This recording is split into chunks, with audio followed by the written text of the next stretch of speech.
What's good, YouTube, man? It's your boy Wood, and today we are back with another video, man.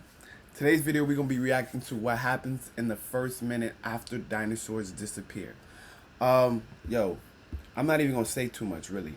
Like, I just want to get right into it, cause stuff like this always amazes me, bro. Like, to see what was the world before humans were here, that shit's crazy. But we ain't gonna speak into all that. We just gonna go right into the video, man. If you haven't already, hit that subscribe button, smash the like button. Without further ado, let's get right into the video. Original video will be down the description down below. Let's go. Million years ago, at the end of the Cretaceous period, the planet lost its dinosaurs. Everyone knows that this happened because of a global catastrophe. But what happened immediately after the mass extinction?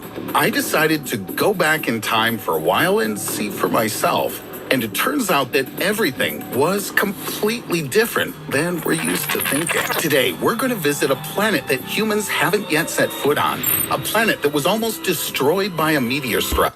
You know what's so crazy? I always thought there was some type of other planet that other humans live on. Like, that's why I believe in so much. Like, there's aliens, bro. Like, I don't care what nobody say. Like, there's real life aliens, bro. You'll find out which of the ancient inhabitants of the Earth died immediately. You'll see who managed to survive. You'll learn what climate changes they had to face and how the Earth was recovering from a monstrous disaster. At the end of the Mesozoic era, a huge asteroid or comet crashed into the Earth. Scientists are still arguing about this. The diameter of this celestial body was anywhere from 11 to 80 odd kilometers, or from 7 to 50 miles. That is, on average, it might have been the size of the city of Washington, D.C. When one edge of the asteroid had already hit the ground, the other end was still higher than the flight zone of the Boeing 747. Such a collision couldn't pass without a trace. The asteroid left behind a giant crater. It covered half of the Gulf of Mexico, and no wonder. The crater has a diameter of 150 kilometers, or 93 miles, and a depth of about 20 kilometers, or 12 miles. This wasn't the first collision between our planet and a celestial body, but it has become one of the largest. The world changed in an instant. The impact caused mega tsunamis with a height of more than 100 meters, or 330 feet, that reached the territory of modern-day Texas and Florida. Other sources indicate a height of 300 meters, or 985 feet.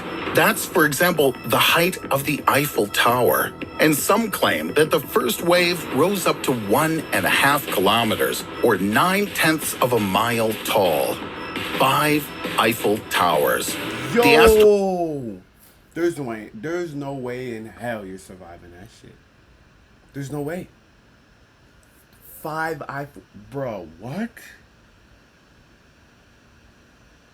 But I don't think there were any type of human... Well, I don't know.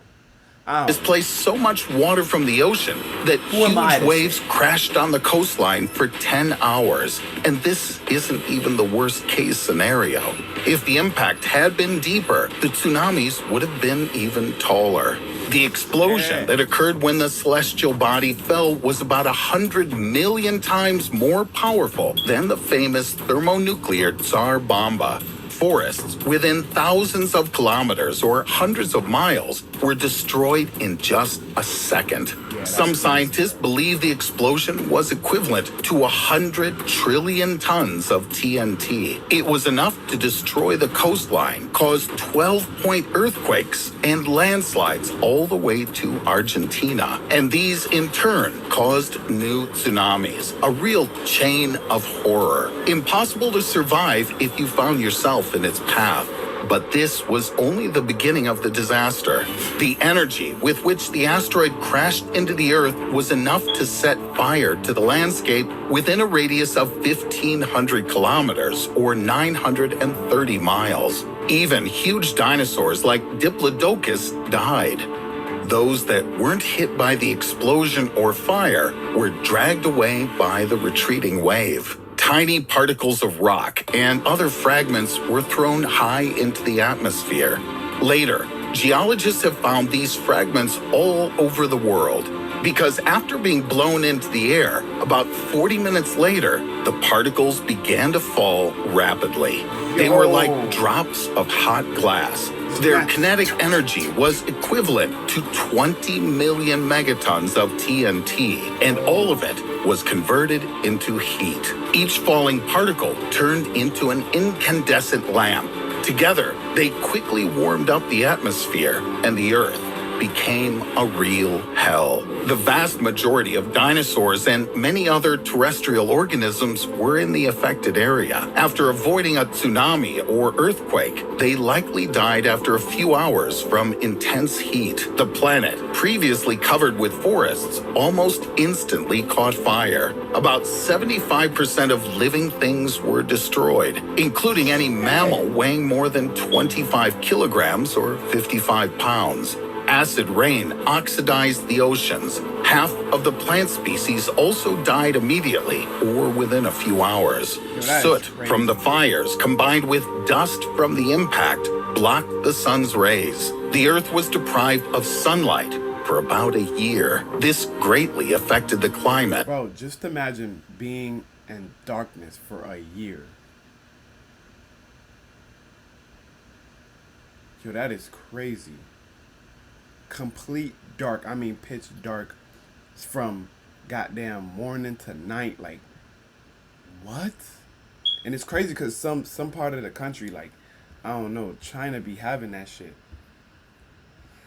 Crazy. In the end, some of the plants that managed to survive the impact also died. After these, large herbivores miraculously survived.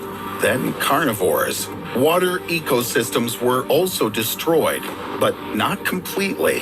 For example, turtles and the ancestors of crocodiles managed to survive. Some researchers call the environment of that time lunar, desolate and barren as it was. It was almost impossible to survive in such conditions, yet life on our planet didn't stop. As I said, all of the big animals died. Those who remained began to repopulate the land. The foraminifera.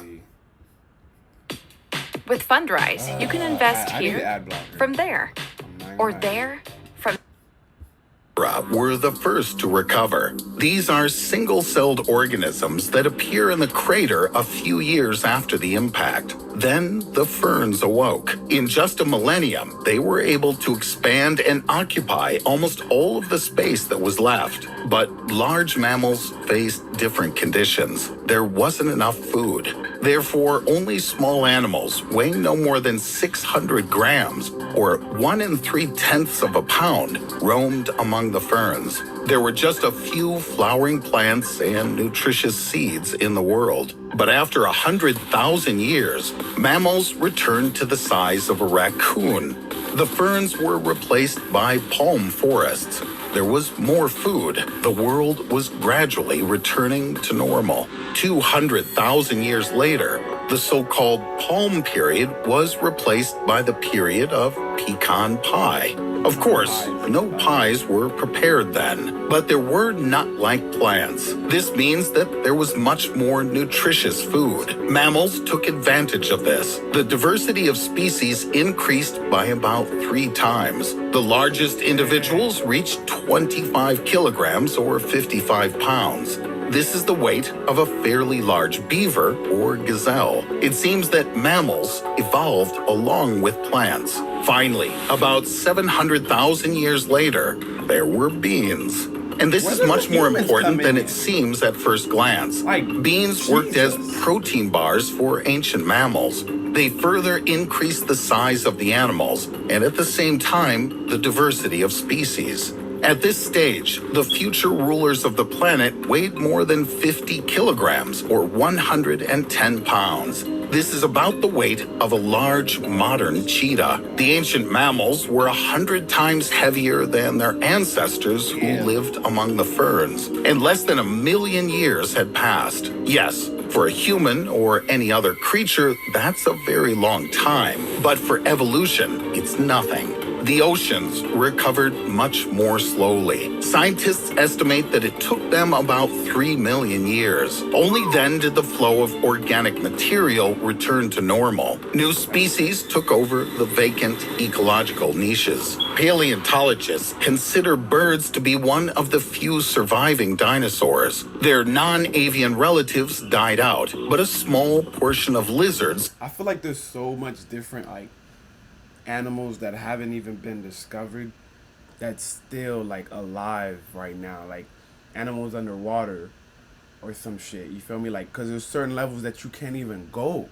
You know, that humans can't even go. Like, it's crazy. Still adapted. Most likely, their ability to dive, swim, or seek shelter in water and swamps helped them. Many bird species can build nests on the ground. All of this helped their ancestors cope with the horror that was happening around them. As a result, life on Earth returned to normal.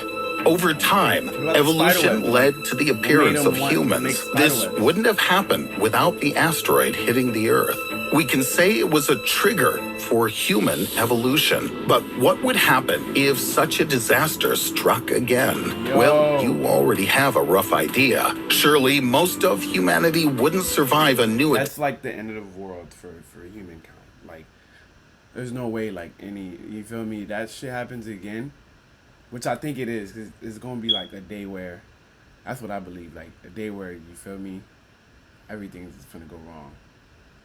It says that in the Bible too, in Revelations, if you guys are Christian. That shit finna, yeah. From space, but our planet would certainly recover. Life goes on. Despite the fact that we're talking about events that occurred tens of millions of years ago, today scientists know quite a lot about them. This was made possible by fossils, as well as various samples of earth and stones. For example, from the bones of ancient mammals and lizards, scientists have learned when the age of dinosaurs ended. It took a long time to figure this out.